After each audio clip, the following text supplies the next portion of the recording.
Welcome back to Superior Sunrise. Now joining me is Tim Thatcher with CBB. Tim, thanks for being here in Denver and thanks for being on this morning. Glad to have you. I know we got a lot to talk about with the beef checkoff, but before we get into that, let's talk about your involvement with the cattle business and the livestock industry, kind of growing up into it.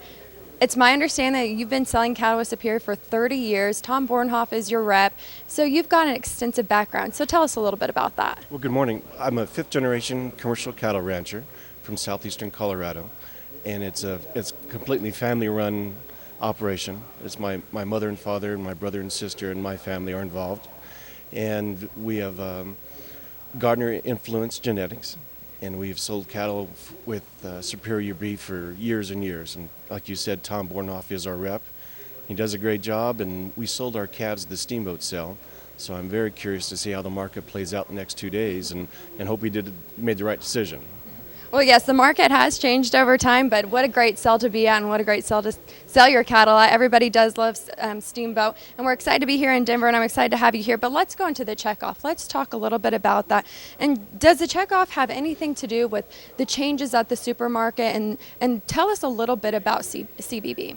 Well, I'm a huge believer and an advocate for the beef checkoff. A dollar for every time I sell an animal is very minimal. In my opinion, it should be $2 or $3 at least, and it's an investment in my bottom line. And for example, the beef checkoff, they were instrumental in developing the flat iron cut, and this was a part of the product that was being ground up and being sold at a minimal gain. And through the beef checkoff, they developed this into a cut that's sought after not only in the U.S. market but worldwide, and the flat iron's been very successful in one of our home runs. Well, speaking of cuts, how does the beef checkoff go about creating new products? Well, in a variety of ways. They look at the input from consumers and professionals and from people like me that maybe come up with an idea of somehow improving our product. Where does the ideas come from for the products, and where does all this take place? Well, the Beef Culinary Center is here in Denver, and there's two main facets to that. There's the commercial kitchen, and then there's the consumer division, the consumer kitchen. And there's a full-blown grill and hood and industrial type kitchens. And they develop new products, and they do extensive research with consumers or five-star chefs or even beef professionals about how to improve the demand for beef.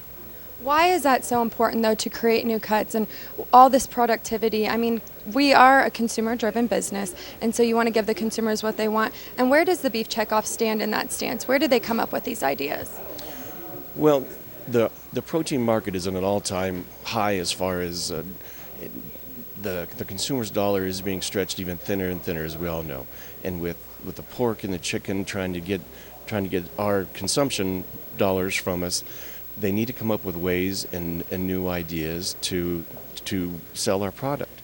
And a pet peeve of mine is when you go through the drive-through, the go-to product for a soccer mom or even my wife is the chicken nugget. What the heck's a chicken nugget? Why can't that be a beef product? And that's one of the many things that the beef checkoff is developing and changing and looking out after us. Well, I want to thank you for being on this morning, sharing us all this information and selling your cattle with Superior. I want to thank you for that and being, a proud supporter of Superior. And thanks again for being on this morning. We come back, another great guest. Don't go anywhere.